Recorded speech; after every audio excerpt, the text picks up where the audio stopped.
قلنا لهم شحال من مرة بأن البوليساريو قنبلة موقوتة في خاصرة النظام الجزائري. اليوم غادي نشوفوا كيفاش أن البوليساريو دارت اللي كنا كنقولوا شحال هذه، وهجمت هجمة كبيرة على تندوف المحتلة من طرف الاحتلال الجزائري. واليوم غادي نشوفوا كيفاش أن البوليساريو حتى هي قالت حقي في تندوف، وغيتحقق ما قاله الصحراويون في البوليساريو اللي قالوا للجزائريين تندوف ديالنا وحنا غنبقاو في تندوف، ولا عندك رجلين اجي ليها.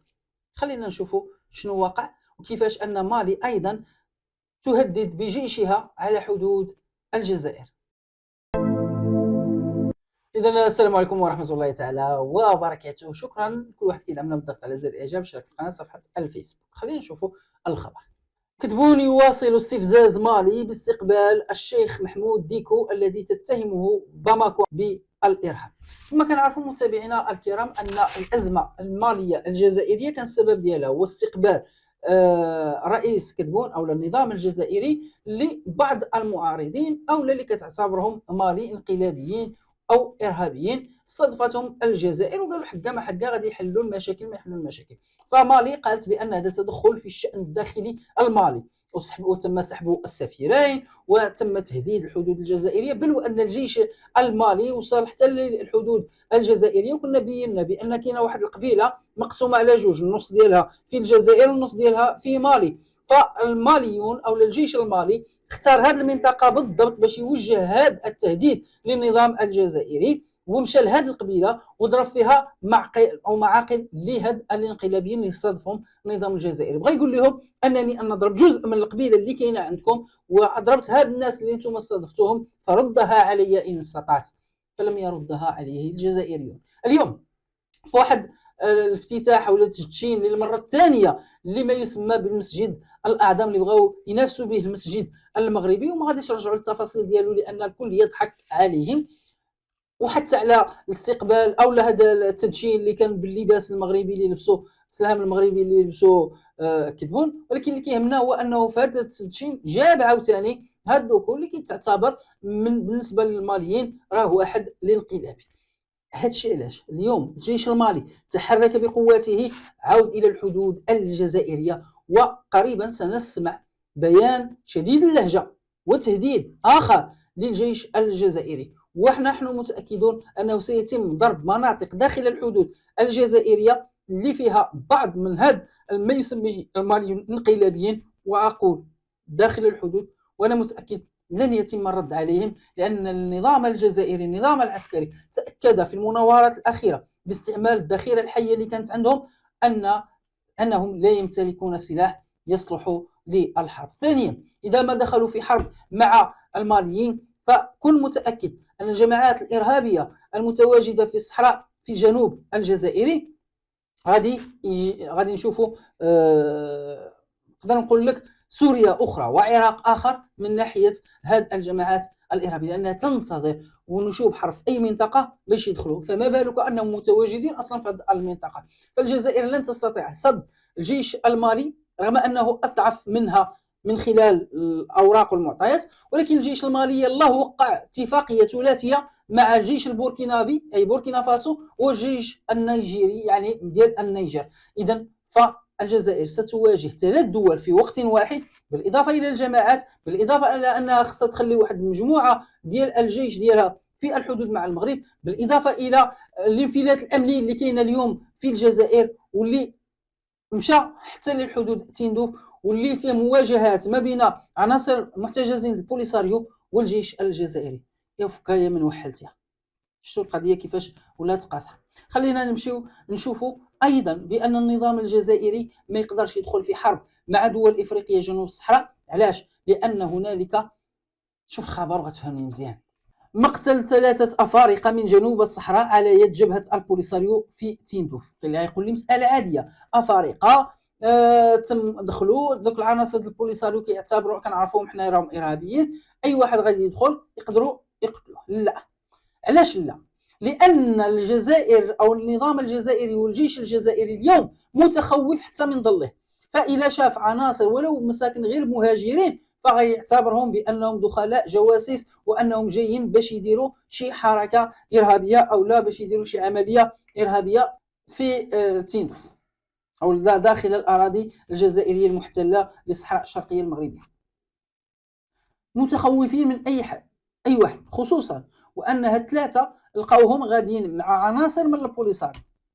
هاد العناصر البوليساريو غيمشيو لتندوف، لان غنجيبوا يعني اللي غنهضروا عليه في هذه الفقره الثانيه هي الهجوم ديال البوليساريو على مدينه تندوف التي تعتبر مؤقتا جزائريه. فالتخوف الكبير. عندنا مشكل مع مالي او عندهم مشكل مع مالي. اجي نشوفوا شو وقع مع البوليساريو اللي حلفات حتى تحتل تندوف وغتبقى فيها للابد، ما بقاوش باغيين الصحراء المغربيه لان الملف قد حسم. الصحراويون يهربون من المخيمات الى تندوف وسكان الجزائر الاصليون يستغيثون. سكان الجزائر الاصليون، رغم ان هذا العنوان فيه الكثير من المغالطات. سكان المغرب الاصليون المتواجدون الان في تندوف المحتله. خلينا نمشيو نشوفوا التفاصيل. علاش هادو يستغيثون وعلاش هادو يهجمون؟ تعرف المخيمات بتندوف بهذه اللحظات فوضى عارمة انطلقت منذ أيام، إذ لا حديث بمدينة تندوف إلا عن غزو تندوف بعد الهجوم الجماعي للصحراويين من مخيمات البوليساريو على المدينة الجزائرية.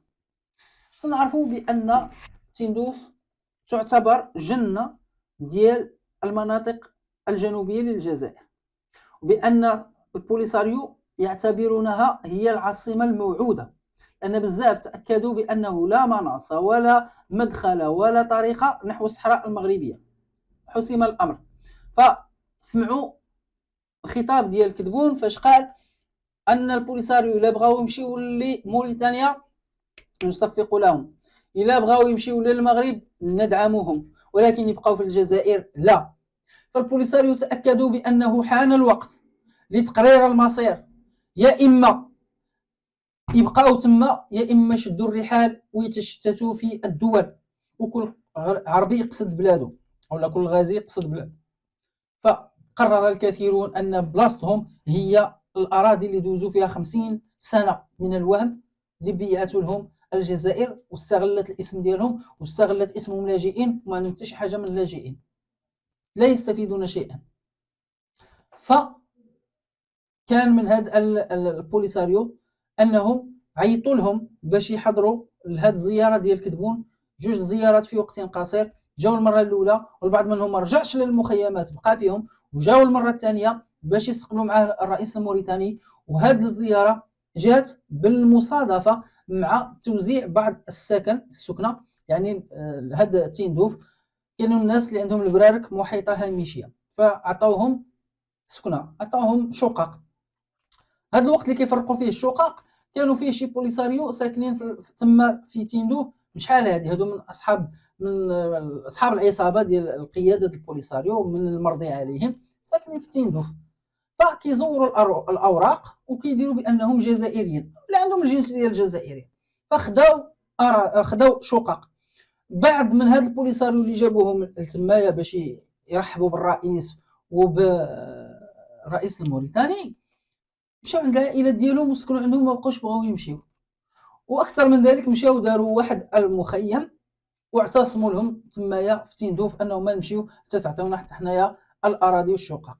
ويعيش الالاف من الجزائريين على انهم صحراويون هناك، بينما يستفيدون من الامتيازات كمواطنين جزائريين، ويستفيدون بالمخيمات من المساعدات الانسانيه والغذائيه على انهم صحراويين، يقدمون خدمات لعصابة البوليساريو من قبيل حضور استقبالات الوفود، التظاهرات الشعبية، مقابل ما يقدم لهم من النظام الجزائري من امتيازات استثنائية. يعني كيجلسوا عندهم الأوراق ديال الجزائر أنهم في تندوف وخداو الامتيازات ديال الجزائريين. علاش؟ لأنهم من العصابة ديال الحاكمة في البوليساريو، مقربين من النظام الجزائري، فكيمشيو للمخيمات كياخذوا المساعدات والامتيازات على انهم لاجئين، وكيرجعوا لتندوف كياخذوا الامتيازات على انهم جزائريين.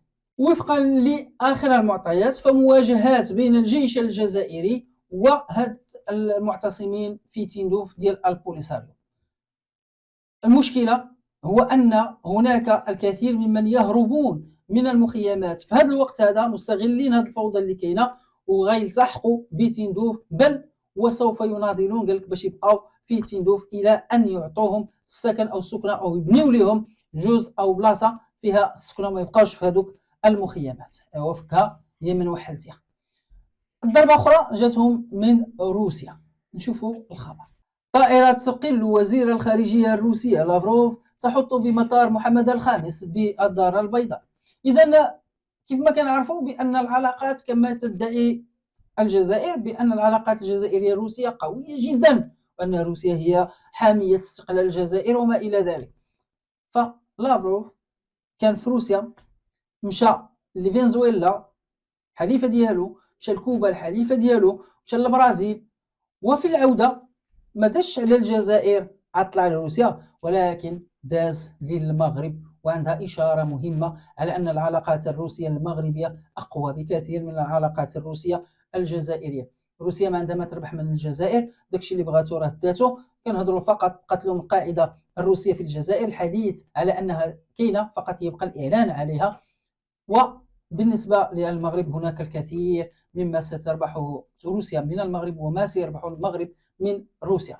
وأقولها في نهاية هذه الحلقة: عزلة النظام الجزائري تزداد، بينما عزلة المغرب التي كان ينوي الجزائر يديرها المغرب طاح فيها هو. اليوم المغرب متفتح على جميع الأفكار الدول وعلى جميع الأنظمة، سواء ديمقراطي، جمهوري، ليبرالي، شيراكي، كيف ما بغى يكون. المهم مبدأ رابح رابح. علاقتي انا وياك فيها رابح رابح. ما كتقيس ليش ملف ديالي ديال الصحراء المغربيه، انا وياك صحاب. هذا نكون وصلنا لنهايه هذه الحلقه. ما تنسوش تدعمونا بالضغط على زر الاعجاب، شاركوا في القناه، صفحه الفيسبوك. السلام عليكم ورحمه الله تعالى وبركاته.